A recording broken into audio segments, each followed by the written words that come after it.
Speaking Task 1. You will be asked a question about a familiar topic. You will then have 15 seconds to prepare your response, and 45 seconds to speak. Do you prefer listening to music while studying or maintaining a quiet environment? Give details and examples to support your response. Prepare your response after the beep.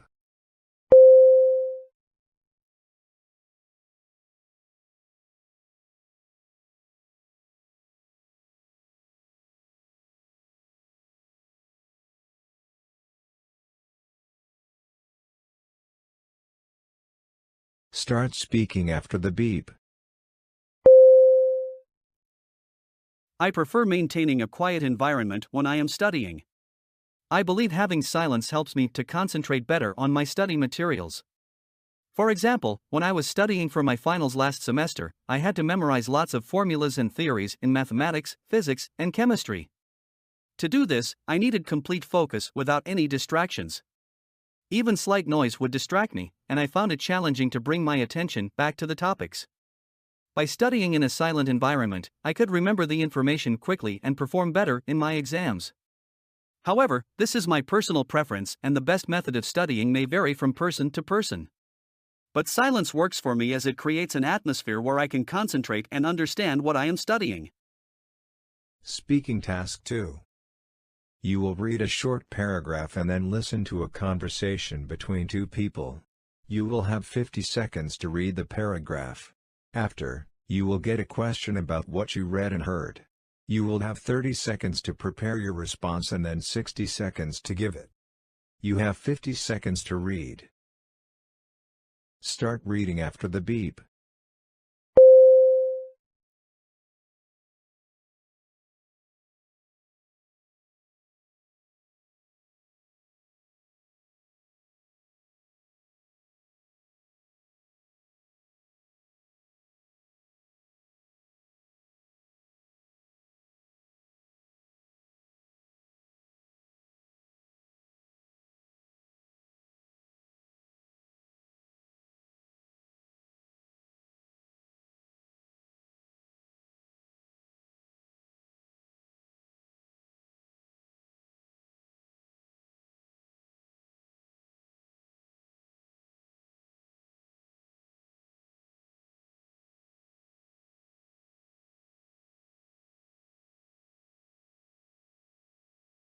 Now listen to the conversation between two people.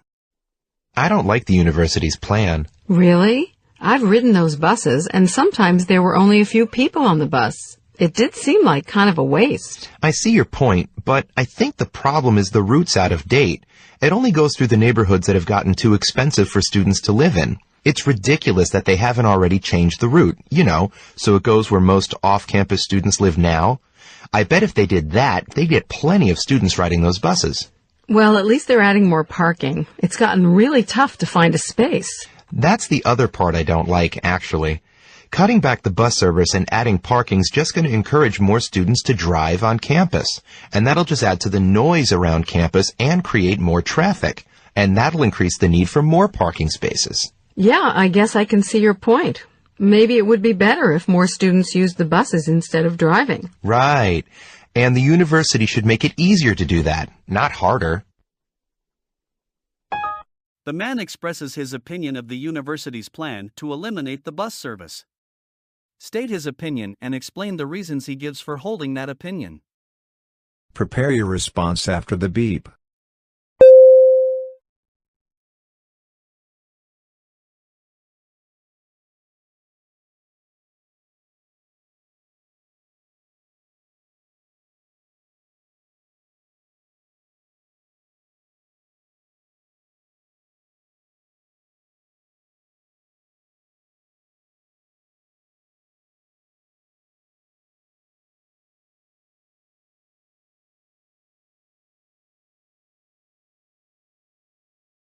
Start speaking after the beep.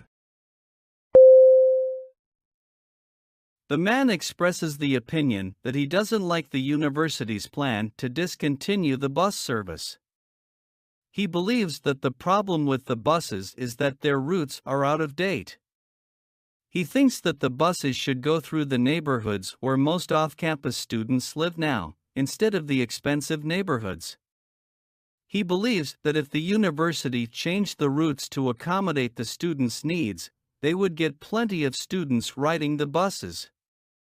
The man also mentions that he doesn't like the plan to add more parking spaces because it will encourage more students to drive on campus. This will lead to more noise, traffic, and the need for even more parking spaces. He suggests that instead of cutting back the bus service, the university should make it easier for students to use the buses.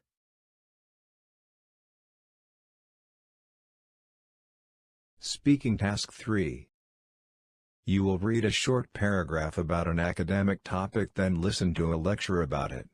You will have 50 seconds to read the paragraph. After, you will get a question about what you read and heard. You will have 30 seconds to prepare your response and then 60 seconds to give it. You have 50 seconds to read. Start reading after the beep.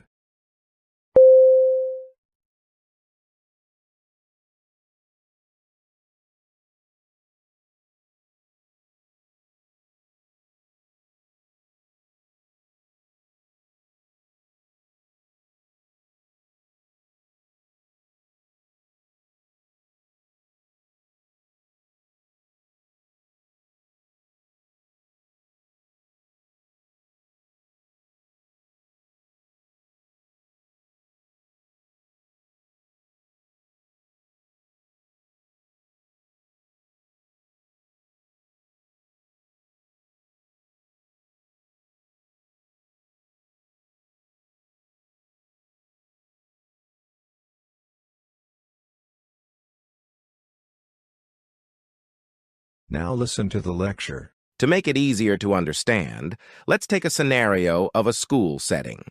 A teacher notices that Johnny, a usually quiet boy, has started participating more in discussions.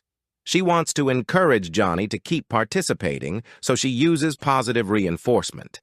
Every time he shares his thoughts or answers a question during the class discussion, the teacher gives him praise or recognizes his efforts. As Johnny receives more and more praise, the teacher sees an increasing trend in his participation. This is a classic instance of positive reinforcement where appreciation, the rewarding stimulus, is added after Johnny's participation, thereby promoting that behavior. Explain the concept of positive reinforcement with respect to the example provided in the lecture. Prepare your response after the beep.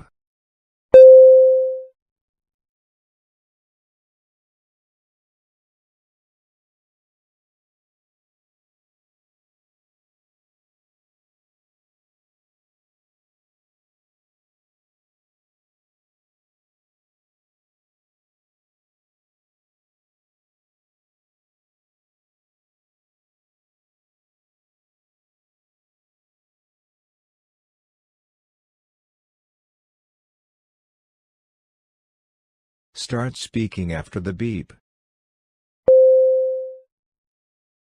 Positive reinforcement is a way to encourage someone to continue doing a certain behavior by giving them a reward or recognition. In the example from the lecture, the teacher uses positive reinforcement to encourage Johnny to keep participating in class discussions. Every time Johnny shares his thoughts or answers a question, the teacher praises him or recognizes his efforts. This makes Johnny feel good, and he wants to keep participating because he likes the positive feedback. Positive reinforcement works by adding something rewarding after someone does a behavior, which makes them more likely to do it again. In this case, the reward is the praise and recognition that Johnny receives from the teacher. By using positive reinforcement, the teacher was able to increase Johnny's participation in class discussions.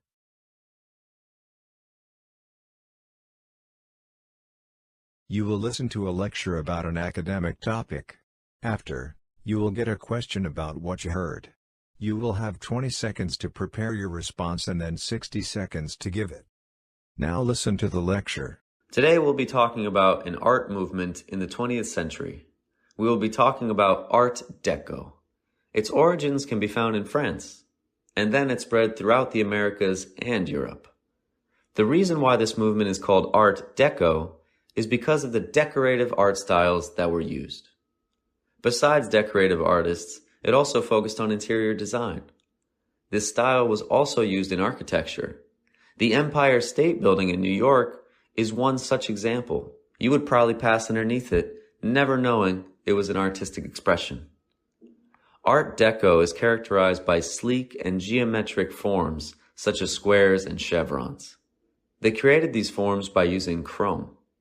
The use of this material gave the art pieces a sense of sophistication and wealth. Another thing that the artists would use were the bright colors. They would use strong red and yellow colors, and they would contrast them with black or white. These colors were intended to be striking and to catch attention. The reason why these colors were used was also to symbolize the optimism that was felt at the time, and to show that people believed in the new technological advancements, that they would bring about a new age. Specific art movements are always a reflection of the sentiment that people had at the time, and this is also confirmed when we look at Art Deco. What are the characteristics of Art Deco? Prepare your response after the beep.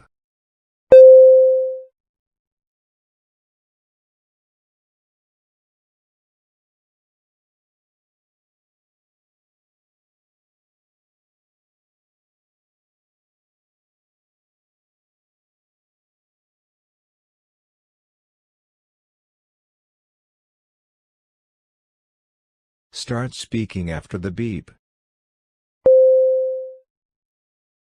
Art Deco is an art movement from the 20th century that started in France and then spread to other parts of the world. It is known for its decorative art styles and focus on interior design. It was also used in architecture, like the Empire State Building. Art Deco is characterized by sleek and geometric forms, like squares and chevrons. These forms were made using chrome, which made the art pieces look sophisticated and expensive. The artists also used bright colors like red and yellow, contrasting them with black or white. They wanted to catch people's attention and show the optimism that was felt at the time. Art Deco reflects the sentiment of the people and their belief in new technological advancements. So, overall, Art Deco is a style that is decorative, geometric, and optimistic.